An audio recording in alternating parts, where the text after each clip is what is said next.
আসসালামু আলাইকুম রহমতুল্লাহি ওবরকাতুহ। সম্মানিত দর্শক, আশা করি আপনারা সবাই ভালো আছেন।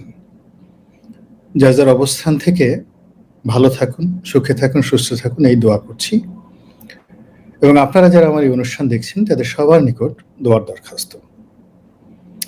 আজকে নভেম্বর মাসের ৯ তারিখ, রাত পোহালি ১০ তারিখ। এটি আমাদের দেশে একটি ঐতিহাসিক দিন। বিশেষ করে স্বৈরাচার এরশাদ পতনের যে আন্দোলন, সেই আন্দোলনটি শুরু হয়েছিল একটি মর্মান্তিক মৃত্যুর মাধ্যমে। আগামীকাল যে ১০ই নভেম্বর, এটিকে আমরা শহীদ নূর হোসেন দিবস হিসেবে পালন করি। এরশাদ জামানাতে রাজপথে তখন বিএনপি, আওয়ামী লীগ, জামাত সবাই যুগপৎভাবে এই এরশাদ সরকারের পতনের জন্য আন্দোলন করছিলেন। কিন্তু কোনো অবস্থাতেই সেই আন্দোলনের হালে পানি পাওয়া যাচ্ছিল না। যা হয়, সকল স্বৈরাচারী সরকারি লাঠির উপর, গুলির উপর প্রচন্ড রকম যাকে বলা হয় নির্ভরশীল থাকে। তাদের সেনাবাহিনী থাকে, ট্যাঙ্ক থাকে, এবং এরশাদেরও তাই ছিল। ফলে ঠিক বিএনপির জমানাতে যেভাবে আওয়ামী লীগ অপদস্থ হয়েছে, আওয়ামী লীগের জমানাতে যেভাবে বিএনপি অপদস্থ হয়েছে, একইভাবে এরশাদের জমানাতে সবাই কিন্তু আমরা অপদস্থ হয়েছি। কিন্তু সমস্যা হলো যে আমরা অতীতকে মনে রাখি না। সবসময় মনে হয় যে আজকের দিনটি বোধহয় সবচেয়ে খারাপ দিন, আর অতীতে এর সাথে যে খারাপ সময়গুলো ছিল সেগুলোকে আমরা ভুলে যাই।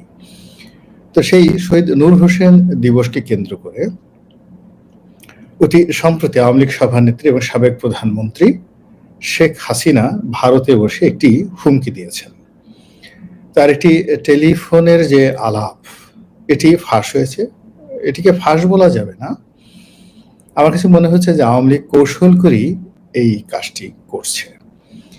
সেখানে আমরা জানতে পারলাম যে ১০ তারিখে গুলিস্তানের যে 0 পয়েন্ট, যেখানে রাজনীতির অনেকগুলো বিষয় মীমাংসা হয়েছে, এরশাদের জমানায় হয়েছে, বিএনপির জমানায় হয়েছে, আওয়ামী লীগ জমানাতে হয়েছে, এবং সর্বশেষ যে গণবিপ্লব, এটারও কিন্তু চূড়ান্ত যে বিজয়, এটা এই 0 পয়েন্ট থেকে হয়েছে। এবং এই 0 পয়েন্টেই কিন্তু শহীদ নূর হোসেনের যে জীবন আলেখ্য, তার যে বীরত্ব, এবং এই জাতির জন্য শহীদ আবু সাইদের মতো করে প্রাণ দেয়ার যে দুর্দান্ত শক্তি তিনি দেখিয়েছিলেন, সেই দিবসটিকে সামনে রেখে এখন যারা বিজয়ী, তারা যাকে স্বৈরাচার বলার চেষ্টা করছেন, ফ্যাসিবাদের দোসর নয়, ঠিক মানে ফ্যাসিস্ট বলার চেষ্টা করছেন, এবং তিনি পালিয়ে গেছেন। আওয়ামী লীগ বলতে খুব খারাপ একটি দল, আগামী জিন্দেগিতে এই বাংলাদেশে আওয়ামী লীগ কোনোদিন রাজনীতি করতে পারবে না, আওয়ামী লীগকে নিষিদ্ধ করা সময়ের বিষয়, ছাত্রলীগ যেভাবে নিষিদ্ধ হয়েছে, আওয়ামী লীগকে খুব দ্রুত নিষিদ্ধ করা হবে। এইরকম একটা আত্মবিশ্বাস নিয়ে যখন সরকারের কর্তা ব্যক্তিরা এগুচ্ছে, ঠিক সেই সময়টিতে সাবেক প্রধানমন্ত্রী শেখ হাসিনার যে একটি হুমকি, যে আগামীকাল 0 পয়েন্টে তোমরা সমবেত হবে, তারপর সেখানে মিছিল করবে, মিটিং করবে, তারপর ডোনাল্ড ট্রাম্পের যে পোস্টার, সেগুলো নিয়ে তোমরা সেখানে মিছিল করবে, দাঁড়াবে, এবং সেই পোস্টারে বা লিফলেটে যদি কেউ হাত দেয় কোনো পুলিশ, এবং সেটা তোমরা ভিডিও করবে এবং আমাকে পাঠিয়ে দেবে। তো এটা নিয়ে কিন্তু নিদারুণ একটা তোলপাড় শুরু হয়েছে। এবং এই যে শেখ হাসিনার বক্তব্য নিয়ে ৩-৪ দিন পরপরই একটা করে তোলপাড় শুরু হয়। কখনো জয়ের বক্তব্য নিয়ে, কখনো শেখ হাসিনার কন্যা সাইমা ওয়াজেদ পুতুল তিনি কি বললেন, তারপর তাকে সেই ওয়ার্ল্ড হেলথ অর্গানাইজেশন WHO থেকে বহিষ্কার করার জন্য ডক্টর মোহাম্মদ ইউনূস চিঠি দিয়েছেন, সেটি নিয়ে দেখা গেল 1 সপ্তাহ বিতর্ক চলে। তারপর তিনি অর্থাৎ সাইমা ওয়াজেদ পুতুল কোন ব্যায়ামাগারে গিয়ে তিনি বুক ডাউন দিচ্ছেন, সেটা মানুষ দেখে, এবং সেটা নিয়ে সপ্তাহখানিক আলাপ আলোচনা চলে পক্ষে এবং বিপক্ষে। আর শেখ হাসিনা যখন কোনো কথা বলেন, সেটার তো কোনো বাপ মানেই, সেটা নিয়ে নিদারুণ বিতর্ক চলতে থাকে। অতি সম্প্রতি হাসান মামুনুর সাহেব এক বক্তব্য দিয়েছেন, সেটা নিয়ে বাংলাদেশ তোলপাড়।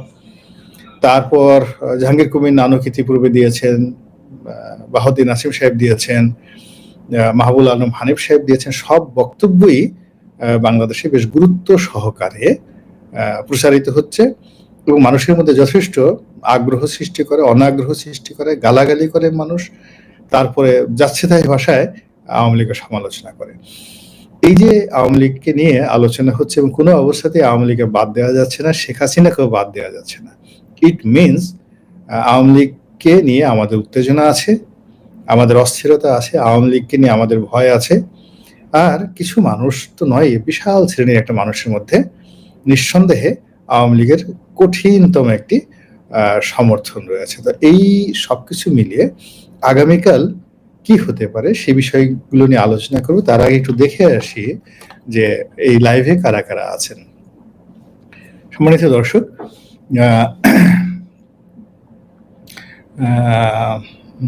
এই সবাই যেমন এক মানে নেগেটিভ কথা বলেছেন, আসো ভাতিজা আসো, মানে 0 পয়েন্টে যারা আসবে তাদেরকে ছ্যাঁচা দেওয়া হবে, গুঁতো দেওয়া হবে, এইরকম একজন বলছেন। মুজিব তোমার স্মরণে ভয় করি না মরণে। আমি নেগেটিভ আলোচনাগুলো দেখার চেষ্টা করছি, পজিটিভ যারা আছেন তারা তো আসেনি। তো আর কি কি আছেন দেখি, নেগেটিভ সবই পজিটিভ। মানে এখানে আওয়ামী লীগের লোকজন একে ভরে গেছে, এই পুরো যাকে বলে হয় জয় বাংলার লোক। তো একজন ভাই বলছেন, হোয়ার ইজ জাহিদ? রনি ভাই দয়া করে সেন্ট মার্টিন এই ভিডিও করবেন, স্থানীয় 12,000 জনগণ এর পেটে লাথি দেওয়া হচ্ছে। অবশ্যই আমি এটা নিয়ে কথা বলেছি, আরো বলবো। ভাই আপনি বিশ্বাস করেন ফোন কল এগুলো এখন অনেক বানানো, অনেক ইজি, না পারলে কোনো সমস্যা নেই, এই হলো অবস্থা। যাক, আমি বুঝতে পেরেছি যারা যারা বক্তব্য দিয়েছেন।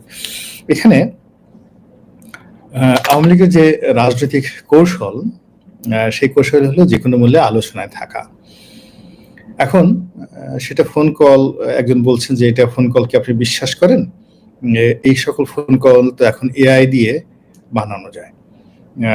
এটা শেখ হাসিনার বক্তব্য, ইভেন যে কোনো মানুষের বক্তব্য হুবহু তার কণ্ঠকে নকল করে আপনি যা বলতে চান সেই বিষয়গুলো দিয়ে একটা ভিডিও তৈরি করা যায়, ফোন কল তৈরি করা যায়, এগুলো ছেড়ে দেওয়া যায়।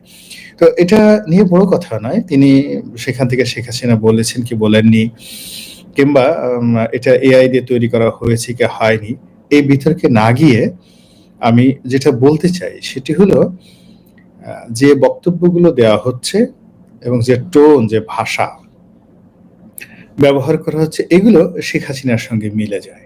অর্থাৎ শেখ হাসিনাকে আপনারা যারা চিনেন, আমরা যারা চিনি, তিনি যেভাবে রেসপন্ড করেন, যে ল্যাঙ্গুয়েজ ব্যবহার করেন, যে ভাষা ব্যবহার করেন এবং যেভাবে খুঁচিয়ে খুঁচিয়ে কথা বলেন, ওটা আসলে এআই দিয়ে, আর্টিফিশিয়াল ইন্টেলিজেন্স দিয়ে ওভাবে সম্ভব নয়। আমরা যেটা মনে করি যে ঠিক ওইভাবে তিনি এই কথাগুলো সচরাচর বলেন।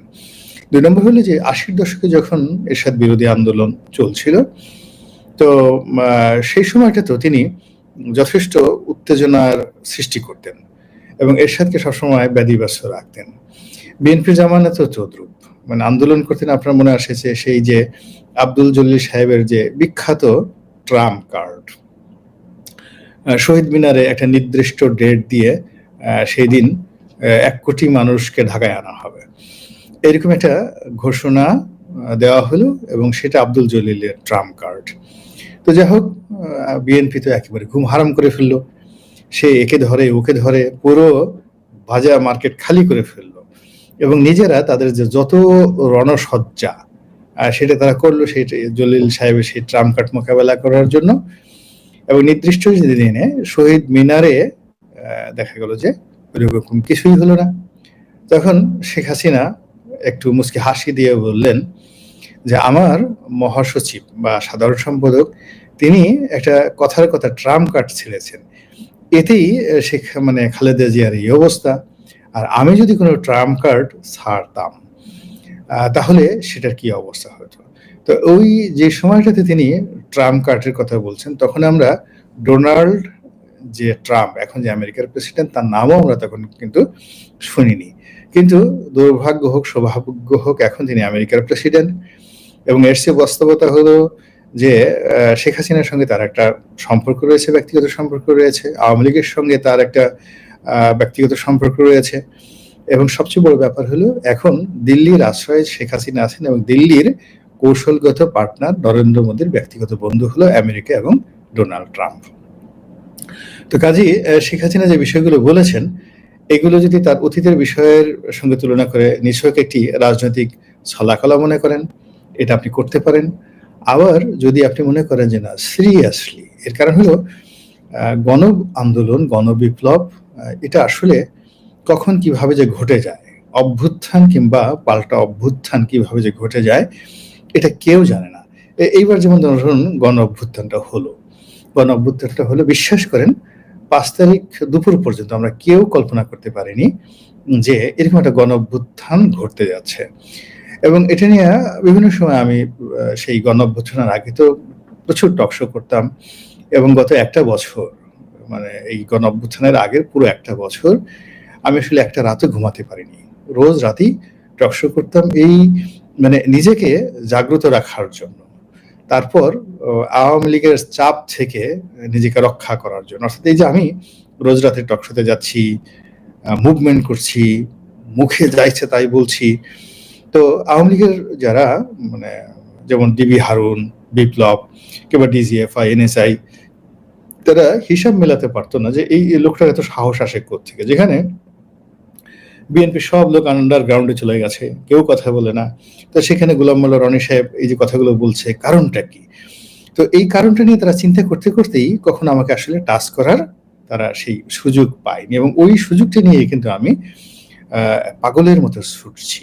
কিন্তু এই দীর্ঘদিন ছোটার ফলে কি হলো শারীরিকভাবে আমি একটা ভীষণ রকমভাবে দুর্বল হয়ে পড়েছি। তো সেই দুর্বল হয়ে পড়েছি, এই দুর্বলতা নিয়েই আবার কিন্তু ৫ তারিখে যখন বের হয়েছি আমি নিজেও ভাবতে পারিনি এরকম একটা ঘটনা ঘটবে। তো যখন এরকম টকশো যখন তুঙ্গে আমি জুন, জুলাই, আগস্ট অর্থাৎ জুলাই মাসে বা জুলাই অথবা জুন মাসে বাংলা ভিশনের একটা অনুষ্ঠানে শাহজাহান খান সাহেব যে সাবেক মন্ত্রী তার সঙ্গে বৈঠক হলো। তো তিনি খুব ঠাট্টা করে বললেন যে রনি কি খবর, তোমাদের সেই মানে কি হলো, তোমরা তো কিছুই করতে পারলা না, সরকার শেখ হাসিনা তো টিকে গেল আরো 5 বছর, শুধু তাই না 41 সন পর্যন্ত তোমাদের অপেক্ষা করতে হবে। তা আমি বললাম যে ভাই আপনাদের পতন হবে গণ অভ্যুত্থানে, এমনি জাস্ট বলে ফেললাম। তো তিনি খুব হাসলেন, হেসে বললেন যে কিভাবে গণ অভ্যুত্থান হবে? আমি বললাম যে ধরুন এই যে আপনি আর আমি এখন টকশো করছি, এরকম একটা দিন আপনি কোথাও ব্যস্ত থাকবেন, আমার সঙ্গে টকশো করবেন বা অন্য কারোর সঙ্গে করবেন, বের হয়ে দেখবেন গণ অভ্যুত্থান হয়ে গেছে এবং তখন আপনি আমাকে টেলিফোন করে বলবেন যে রনি এখন পালাবো কোথায়? বিশ্বাস করুন এই যে কথাটা আমি সেই দিন বলেছি, বলার পরে কিন্তু ভয় পেয়ে গিয়েছিলেন, ভীষণ রকম ভয় পেয়ে গিয়েছিলেন। জুন মাসে এই কথা বলা কিন্তু এত সহজ বিষয় ছিল না। তো বলার পরে উনি খুব ভয় পেয়ে গেলেন এবং ভয় পাওয়ার পরে যাই হোক এরপর তো গণ অভ্যুত্থান ঘটলো এবং গণ অভ্যুত্থানের আগে জাস্টিস মানিকের সঙ্গে যে আমার একাধিক টকশো হয়ে এলো, সেই টকশোতে একদম শেষ দিন যেদিন তিনি বলতে গেলে কাণ্ডজ্ঞান হারিয়ে সেই চ্যানেলের যে দীপ্তি চৌধুরী তার সঙ্গে অশালীন ব্যবহার করলেন, ওই দিন কিন্তু ওই গণ অভ্যুত্থানের আগে তিনি এরকম একটা অবস্থার মধ্যে পড়েছিলেন যে ছাত্র জনতার ঘেরাওয়ের মধ্যে পড়ে গিয়েছিলেন এবং তিনি ভয় পাচ্ছিলেন যে তাকে গাড়ি থেকে নামিয়ে মেরে ফেলা হবে।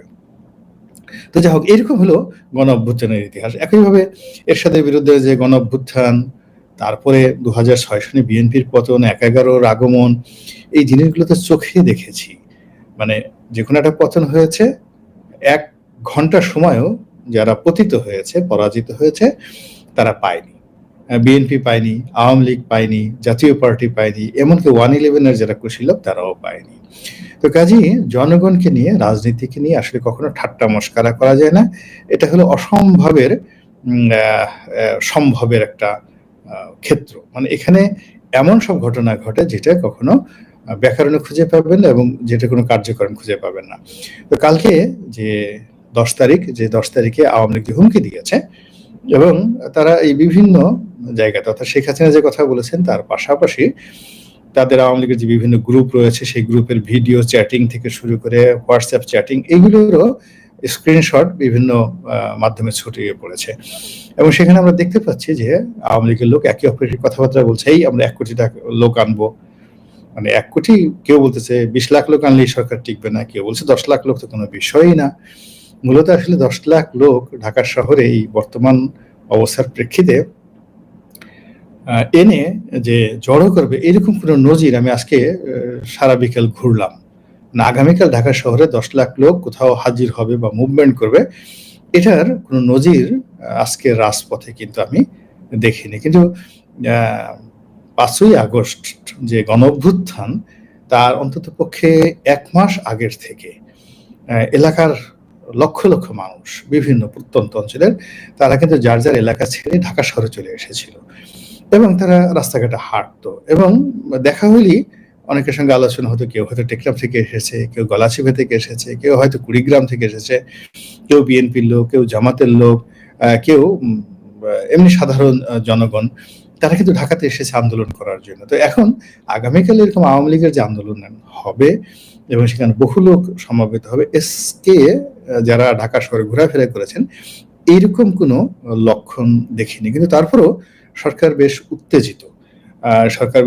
এবং অবস্থার দৃষ্টি মনে হচ্ছে যে ইউনূস সরকার প্রচন্ড ভয় পেয়ে গিয়েছেন। এর কারণ হলো তাদের যে প্রেস সেক্রেটারি অনেকটা সেই হুঙ্কার দিয়ে যেভাবে কথা বলেছেন, এটি মূলত ওই ভদ্রলোকের মানায় না। এর কারণ হলো ডক্টর মোহাম্মদ ইউনূস ভদ্রলোক মানুষ, কখনো জোরে কথা বলেননি, কাউকে গালি দেননি, ওরকম আমরা শুনিনি, সবসময় হাসেন। আর ওনার যে প্রেস সেক্রেটারি তিনিও ভদ্রলোক মানুষ, একসময় এএফপিতে চাকরি করতেন, বেশ সিনিয়র সাংবাদিক, কিন্তু তিনি বেশ কঠিন ভাষায় এবং হুমকির স্বরে যে কথা বলেছেন, ইট মিনস তিনি ভয় পেয়েছেন, তার সরকার ভয় পেয়েছে। যখন একজন ভদ্রলোক দেখবেন যে এলোমেলো ভাষায় কথা বলে, আঞ্চলিক ভাষায় কথা বলে, রাগ হয়ে যায়, মুখ দিয়ে লালা ঝরে যায়, কথা বলতে গিয়ে থুথু বের হয়ে যায়, ইট মিনস তিনি বেসামাল হয়ে পড়েছেন। এখন শেখ হাসিনার একটা টেলিফোনের সংলাপ বা একটা কল রেকর্ড ফার্স্ট এবং তাকে কেন্দ্র করে যদি একটা বায়বীয় জিনিস হয়ে থাকে এবং আলটিমেটলি আগামীকাল কিছুই হবে না, কিন্তু ইতিমধ্যে এটা নিয়ে যে আলোচনা হচ্ছে এবং সরকার যে ভয় পেয়ে গিয়েছে এবং এই ভয়কে কেন্দ্র করে আগামীকাল যদি 0 পয়েন্টকে ঘিরে রাখে পুলিশ, আশেপাশের গোয়েন্দা সংস্থাগুলো নেমে যায়, তারপরে সেনাবাহিনী যদি সেখানে তাদের টহল বৃদ্ধি করে, ইট মিনস এখানে আওয়ামী লীগের একটা প্রাথমিক বিজয় হলো।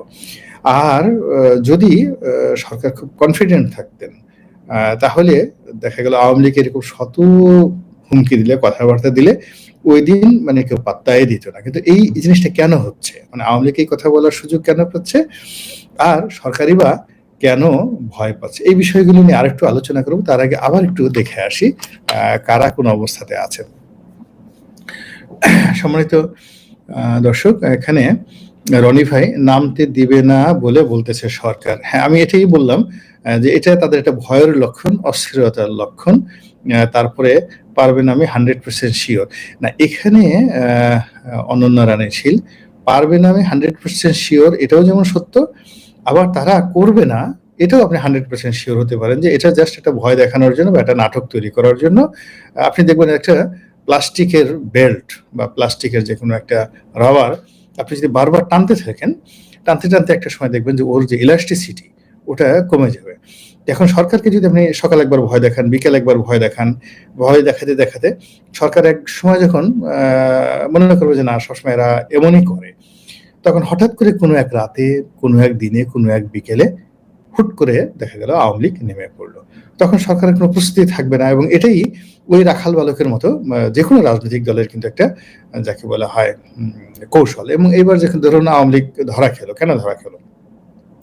গত 15টি বছরে তারা কন্টিনিউয়াসলি দেখেছে যে তারা শুধু বারবার ভয় দেখিয়েছে বিভিন্ন মানুষকে এবং ভয় দেখানোর ক্ষেত্রে তারা সফল হয়েছে। তারা যখনই ভয় দেখিয়েছে অমনি তারা সফল হয়েছে এবং আওয়ামী লীগের যারা প্রতিপক্ষ, সেটা জামাত হোক, বিএনপি হোক, ছাত্র আন্দোলন হোক, তা অন্য হেফাজত হোক, যারাই বিভিন্ন সময় রাজপথে নেমেছে, আওয়ামী লীগ লাঠি থেরাপি প্রয়োগ করেছে, বাঁশি থেরাপি প্রয়োগ করেছে, মামলা, মোকদ্দমা, হামলা, গুম, মানে তাদের যে জিনিসগুলো তারা তৈরি করেছিল ভয় সৃষ্টির জন্য, এই জিনিসগুলো করে তারা তাদের কর্মকাণ্ডের ব্যাপারে এতটা দৃঢ় বিশ্বাস হয়ে পড়েছিল যে অতীতের সেই শাপলা চত্বরের ঘটনা কিংবা অন্যান্য বড় বড় সেই 28 অক্টোবরের বিএনপি সেই বিশাল সমাবেশ, তো সেই তুলনায় এই যে কোটা বিরোধী ছাত্রদের যে সংগ্রাম, এটা বলতে গেলে একটা নস্যি ছিল বা একটা শস্য দানার মতো ছিল, যেটা আওয়ামী লীগ ভাবতেই পারেনি। তাদের অতিরিক্ত যে কনফিডেন্স, এই কনফিডেন্সের কারণে কিন্তু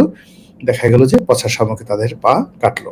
তো একইভাবে ধরেন এই যে সরকার যে ভয় পাচ্ছে, আবার ভয় পাবে, 1 মাস পরে ভয় পাবে, এবং যখন দেখা যাবে আওয়ামী লীগ শুধু বারবার এভাবে গেম করছে, কোন একটা সময় দেখা গেল যে সে আর ভয় পেল না এবং কোনো প্রস্তুতি রাখলো না, ওই সময় কিন্তু কেল্লাফতে হয়ে যাবে। এবং এই জিনিসটা কেন হবে?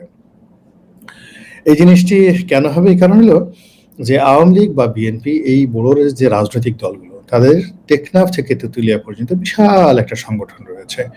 তাদের অসংখ্য উপগ্রুপ রয়েছে, সিস্টার যাকে বলা হয় সহযোগী সংগঠন রয়েছে, মহিলা আওয়ামী লীগ, যুব মহিলা লীগ, তারপর শেষে যুব মহিলা লীগের পরে যুবলীগ, ছাত্রলীগ, কৃষক লীগ, কত লীগ, তাঁতি লীগ থেকে শুরু করে 100টা লীগ আছে।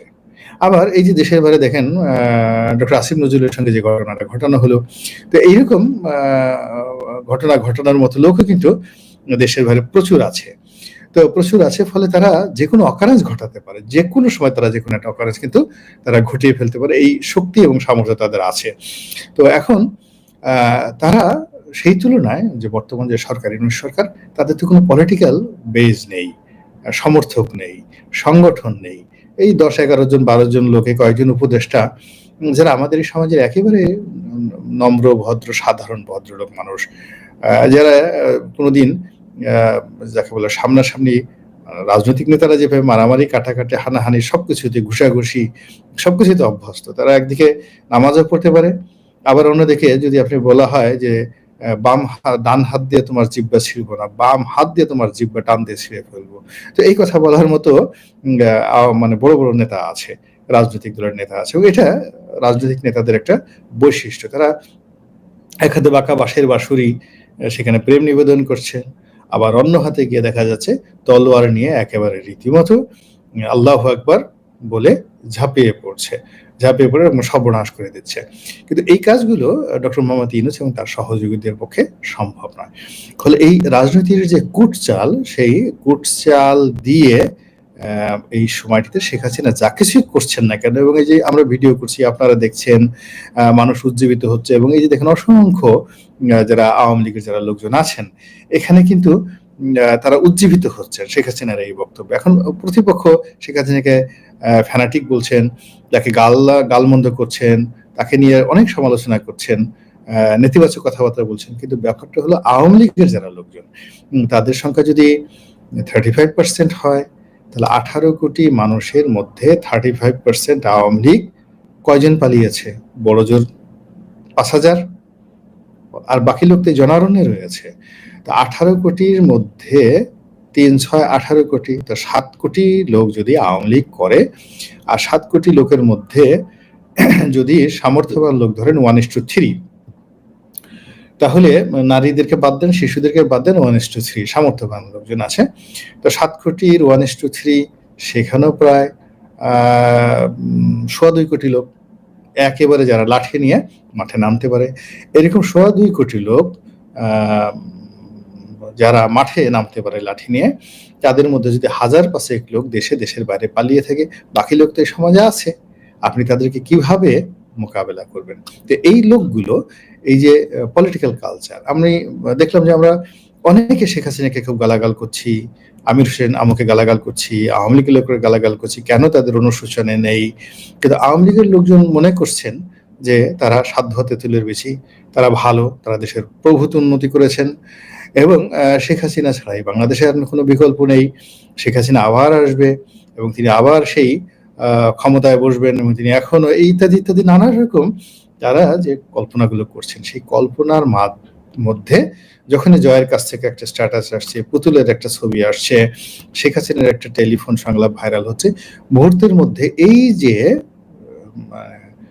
কর্মী সমর্থক যারা আছে 35%, তারা যারা একদম মাসলম্যান, ভোট দিতে পারে এবং নামাতে পারে, এরকম 2.25 কোটি মানুষ, তাদের মধ্যে যে আমেজ তৈরি হচ্ছে, বেঁচে থাকার আগ্রহ, লড়াই করার যে উদগ্র বাসনা, এবং আওয়ামী লীগকে আবার প্রতিষ্ঠিত করার যে চেষ্টা, এটি কিন্তু থেমে নাই। এবং আমরা সেটা পারছি না। এর কারণ হলো যে সুযোগ আমাদের ছিল, যারা আমরা এই বিপ্লবের পক্ষে কথা বলেছি, চেষ্টা করেছি, গত প্রায় ৩ মাসে আমরা জনগণকে কোনো স্বপ্ন দেখাতে পারিনি। আমরা জনগণকে একটু আশ্বস্ত করতে পারিনি। কিংবা জনগণ বিশ্বাস করবে আমাদেরকে, এইরকম একটি শুভ কর্ম আমরা এখনো পর্যন্ত করতে পারিনি। আর করতে না পারার কারণে কি হলো দেখুন, পুরো আগস্ট জুলাই জুড়ে আওয়ামী লীগের লোকজন কিন্তু কথা বলেনি। মাথা নুইয়া ছিল। এমনকি ৩২ নম্বর যখন পুড়িয়ে দেওয়া হলো, ৩২ নম্বরে যখন অল্প কয়েকজন আওয়ামী লীগের লোকজন এলেন, কাদের সিদ্দিকের মতো লোক সেখানে লাঞ্ছিত হলেন, আরেক ভদ্রলোকের সেখানে জাইঙ্গা পরিয়ে তাকে নাচতে বাধ্য করা হলো, তাকে পুরো উলঙ্গর করা হলো, দিগম্বর করা হলো।